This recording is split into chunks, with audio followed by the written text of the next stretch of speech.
Igitabo Ubuzima bufite intego. Umunsi wa 20. Gusana imibanire yasenyutse. Imana yiyunze natwe muri Kristo kandi yaduhaye umurimo wo gusana imibanire. Abakorinto ba 2, ibice 5, umurongo wa 18. Imibanire myiza iteka igomba gusanwa iyo yasenyutse.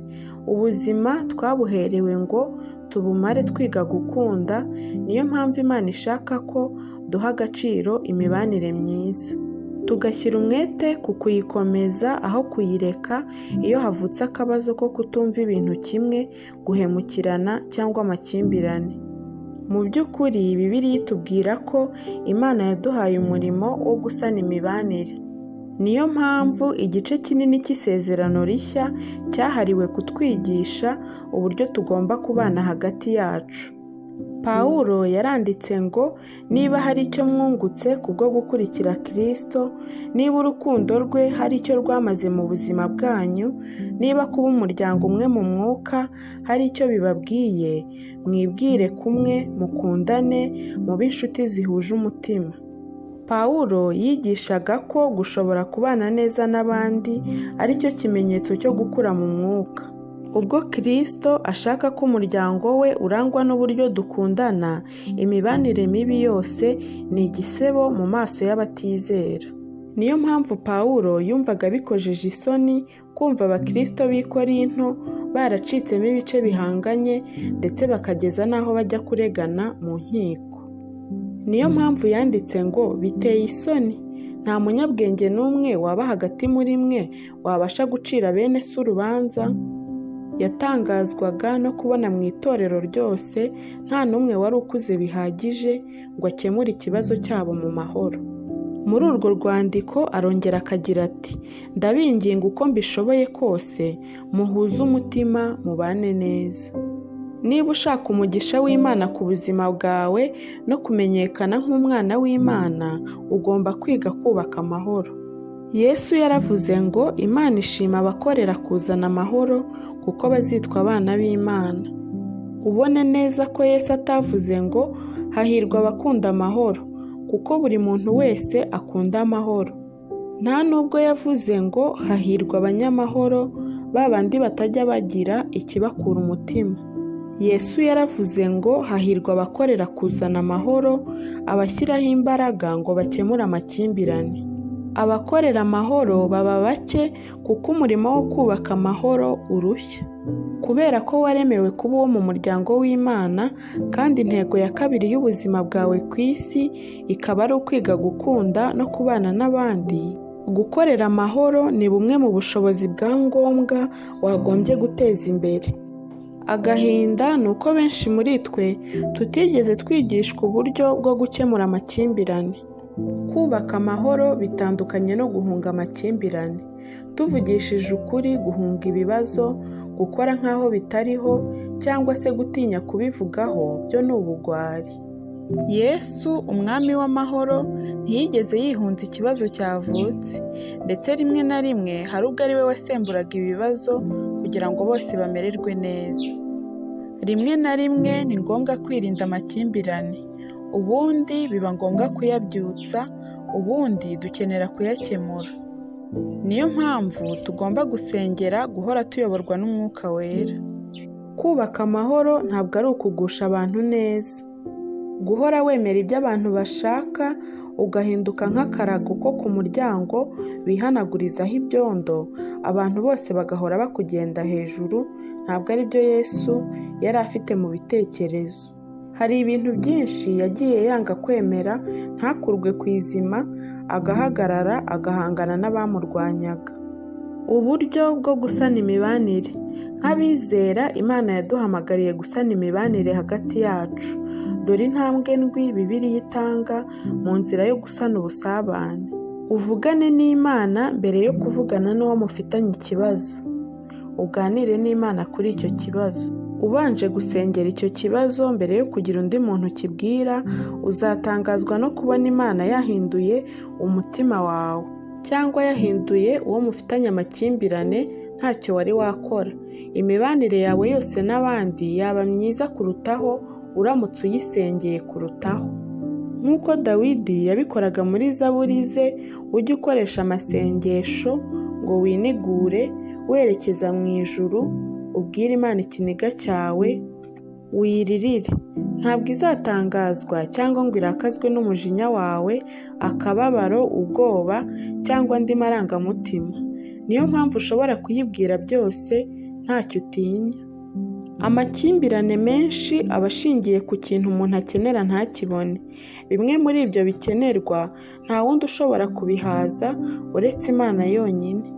Iyo utegereje ko undi muntu, inshuti, uwo mwashakanye, ukuyobora cyangwa umwe mu bo mu muryango wawe aba igisubizo cy'igikenerwa gishobora gusubizwa n'Imana yonyine, uba wihamagariye umubabaro n'ubusharire. Nta muntu n'umwe ushobora gusubiza ubukene bw'umutima wawe bwose uretse Imana yonyine. Intumwa Yakobo yavuze ko amakimbirane yacu menshi aturuka mu kudasenga. Mbese muri mwe intambara ziva he n'intonganya ziva he? Murararikira ariko ntacyo mubona, ntimuhabwa kuko mudasaba Imana. Aho kureba ku Mana, dutumbira abandi ngo abe ari bo batunezeza, nyuma tukabarakarira kuko bataduhaye ibyo twari tubategerejeho. Imana ikavuga iti, kuki mutabanza kuba ari njye musaba? Iteka ryose ujye ufata iya mbere. Kuba ari wowe wagize nabi cyangwa wagiriwe nabi ntacyo bihindura. Imana ishaka ko ari wowe utera intambwe ya mbere. Ntugategereze ko uwo mufitanye ikibazo ari we ugusanga. Uba ari wowe ufata iya mbere umusanga. Gusana imibanire bifite agaciro gakomeye ku buryo Yesu yategetse ko biza imbere yo guterana. Nibwo yavuze ngo, nujya mu iteraniro ugiye gusenga, wajya gutanga ituro ukibuka ko mwene so hari icyo afite mupfa, usiga ituro ryawe uhita ugenda, ushake mwene so mwikiranure. Ubwo nibwo gusa ushobora kugaruka ugatura Imana ituro ryawe. Iyo ubusabane bwahungabanye cyangwa bukaba bwasenyutse, wihutire gutegura imishyikirano y'amahoro. Ntutinde, ntushake impamvu zo kubyihorera cyangwa ngo uvuge ngo buriya amaherezo nzashyira mbibonere umwanya. Utegure uburyo mwabonana imbone nkubone, mu maguru mashya. Gutinda nta kindi byungura uretse kongera inzika no gutuma ibintu birushaho kugira udubi.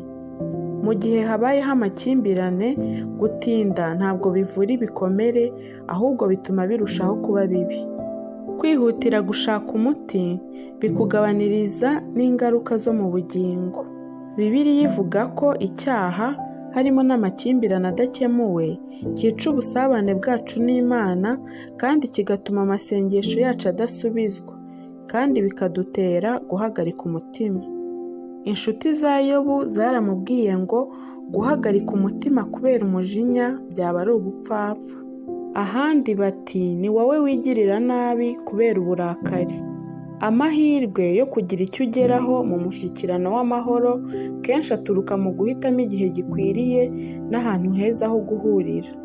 Ntimuzagerageze guhura umwe muri mwe ananiwe, yumva yihuta cyangwa aho abantu bashobora kubarogoya. Igihe cyiza ni igihe mwese mwumva mumeze neza kandi mubyiteguye. Wifatanye n'amarangamutima ya mugenzi wawe. Ukoresha amatwi kurusha umunwa wawe. Mbere yo kugerageza gukemura ubwumvikane buke ubwo ari bwo bwose, ujye ubanza utege amatwi amarangamutima y'abantu. Pawulo yatanze inama nziza agira ati, umuntu wese areke kuzirikana inyungu ze bwite, ahubwo yite ku z'abandi. Ijambo skopos mu Kigiriki ari ryo ryahinduwe kuzirikana, ni ryo rivaho amagambo telescope, icyuma kireba kure mu kirere, na mikorosikope, icyuma kireba utuntu duto cyane. Bivuga ngo urebe witonze. Wite ku marangamutima yabo aho kwita ku byabaye. Ubanze ugaragaza imbabazi mbere yo gushaka ibisubizo. Ntugatangire ubwira abantu kwirengagiza amarangamutima bagaragaza. Ubatege amatwi gusa maze ubareke basuke amarangamutima yabo, wowe utiregura. Ubereke ko ubumva kabone n'iyo waba utemera ibyo bavuga. Amarangamutima kenshi ntabwo aba ari ukuri cyangwa atondetse neza ku murongo. Mu by'ukuri kenshi umujinya udutera gutekereza no gukora ibintu by'ubupfapfa. Umuririmbyi wa Zaburi yaravuze ngo, ubwo umutima wanjye washariraga, nkibaza mu mutima, nari umupfapfa nta bwenge nagiraga, nameraga nk'inka imbere yawe. Iyo twakomeretse mu mutima twese twitwara nk'inka. Ariko Bibiliya iravuga ngo amakenga y'umuntu amubuza kwihutira kurakara, kandi kwirengagiza inabi yagiriwe bimuha icyubahiro. Kwihangana bizanwa no kugira gushishoza, kandi gushishoza bizanwa no kumva icyo abandi batekereza ku kibazo. Gutega amatwi ni nko kubwira umuntu ngo ibyo uvuga bifite agaciro imbere yanjye, ubucuti bwacu mbushyize imbere, kandi nawe ndagukeneye. Hari amagambo bavuga kandi afite ishingiro ngo abantu batangira kwita ku byo tuzi iyo bamaze kumenya ko tubitayeho. Kugira ngo dushobore gusana ubusabane, tugomba kwemera umutwaro wo kwihanganira gushidikanya n'impungenge z'abandi. Tugerageze kunezeza bagenzi bacu aho kwinezeza, dukore ibishobora kubakomeza. Kwihanganira umujinya w'abandi, cyane cyane iyo udafite ishingiro, ni ubwitange bukomeye cyane. Ariko ujye uzirikana ko ibyo ari byo Yesu yakoze ku bwawe. Yihanganiye umujinya udafite ishingiro ndetse urimo n'uburiganya bwinshi kugira ngo ashobore kugucungura. Kuko Kristo atinejeje ubwe, nk'uko byanditswe ngo ibitutsi bagututse byangezeho. Wature uruhare wagize muri ayo makimbirane. Niba koko ushaka gusana imibanire yawe, wagombye kubanza kwemera ayawe makosa cyangwa icyaha cyawe. Yesu yaravuze ngo nibwo buryo bwonyine bwo gushobora kubona ibintu neza. Banza ukure umugogo mu jisho ryawe, nibwo wenda uzashobora kubona neza ngo utokore agatotsi mu jisho rya mugenzi wawe. Kuko twese tugira uburyo tutabona ibintu byose neza, hari ubwo byaba ngombwa ko wiyambaza undi muntu ngo agufashe kubona neza uruhare rwawe mbere yo guhura n'uwo mufitanye ikibazo. Kandi usabe n'Imana iguhishurire uruhare rwawe nyakuri muri icyo kibazo. Wibaza uti, ese ni njye ikibazo giturukaho? Ese naba ntashyira mu gaciro muri ibi byose, cyangwa nkaba ninangiye umutima, cyangwa ngendera ku marangamutima? Bibiliya iravuga ngo nituvuga ko nta cyaha dufite, tuba twishutse. Kwatura birimo imbaraga zikomeye zizana ubwiyunge. Kenshi uburyo tugerageza gukemura ibibazo bikomeretsa abandi birenze n'uburyo bari bakomerekejwe n'ikibazo ubwacyo. Iyo ubanje kwemera urwawe ruhare, bicururutsa umujinya wa mugenzi wawe kandi bikagabanya ubukana bwo guhangana, kuko ubundi aba yaje yiteguye ko ugiye kwiregura. Ntugerageze kwiregura cyangwa kwivanaho icyaha ngo ugishyire ahandi. Wemere ubikuye ku mutima uruhare waba waragize muri ayo makimbirane, wishyireho amakosa yawe kandi uyasabire imbabazi. Uhangane n'ikibazo aho guhangana n'uwo mugifitanye. Ntabwo uzigera ukemura ikibazo cyawe niba ushishikajwe no kwerekana umunyamakosa uwo ari we. Ugomba guhitamo. Bibiliya iravuga ngo gusubizanya ineza guhosha uburakari, ariko akarimi gatyaye kabyutsa uburakari. Ntabwo uzigera wumvikanisha neza ibitekerezo byawe uvuga nabi. Nuko rero ujye utoranya amagambo yawe wigengesereye. Igisubizo kirimo ineza gihora kiruta kure kuninurana. Nuvuga ibintu usa n'urega uwo mufitanye ikibazo, azasubiza yiregura. Imana iravuga ngo umuntu ufite umutima w'ubwenge usheshe akanguhe azamenyekanira ku kuba umunyamakenga. Uko amagambo ye arushaho kuryoha, niko azarushaho kwemeza abandi ibyo ababwira. Kubyina ku mubyimba ntacyo byungura. Ntabwo uzigera wemeza mugenzi wawe iyo umushihura. Mu gihe cy'ubwumvikane buke hagati y'Abanyamerika n'Abakomunisiti bise intambara y'ubutita, impande zombi zemeranije ko hari intwaro zitazigera zikoreshwa kubera ko zari zikabije kuba kirimbuzi.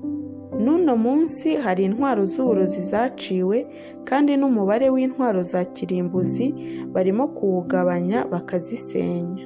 Kubwo gushaka ubusabane ugomba gusenya intwaro zisenya imibanire myiza zirimo guca imanza, gupfobya, kugereranya, kwita amazina mabi, ibitutsi, kubyina ku mubyimba, gucyocyorana.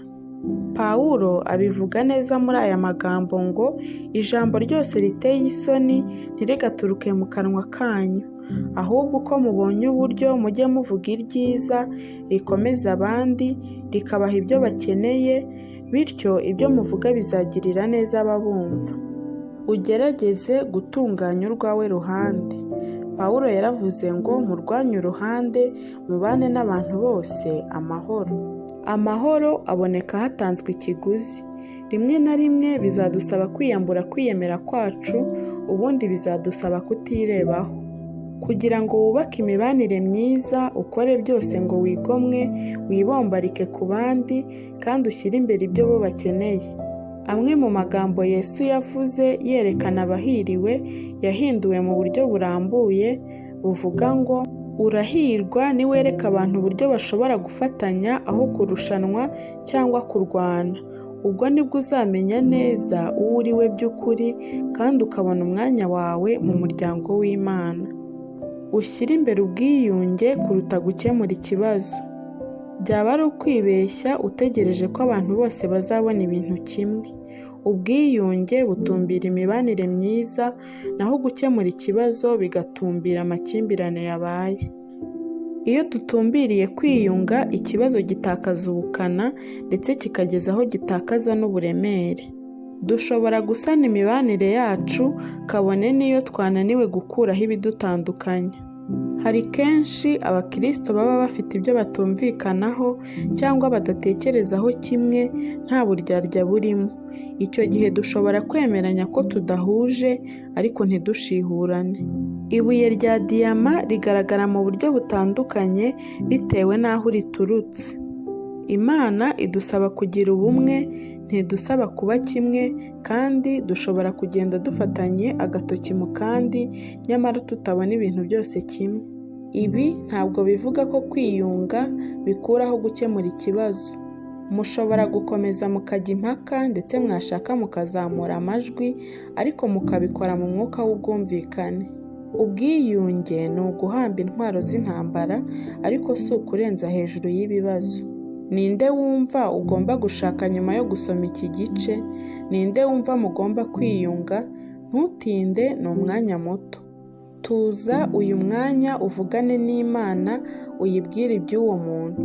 Nurangiza ushaka uwo muntu, utangire inzira y'ubwiyunge. Izi ntambwe 7 zirasobanutse ariko ntabwo zoroshye. Gusana ubusabane bisaba imbaraga nyinshi. Niyo mpamvu Petero aduhugurira gushaka amahoro tukayakurikira kugeza tuyashyikiriye. Iyo ushaka amahoro ukayaharanira, uba ukora ibyo Imana ishaka. Niyo mpamvu Imana ivuga ko abashaka amahoro ari abana bayo. Umunsi wa 20. Gutekereza ku ntego y'ubuzima bwanjye. Ingingo yo kuzirikana. Imibanire myiza iteka igomba gusanwa. Umurongo wo gufata mu mutwe. Mukore uko mushoboye murwanye uruhande ngo mubane n'abantu bose amahoro. Abaroma 12, umurongo wa 18. Ikibazo cyo gutekerezaho. Ninde ngomba kwiyunga nawe uyu munsi?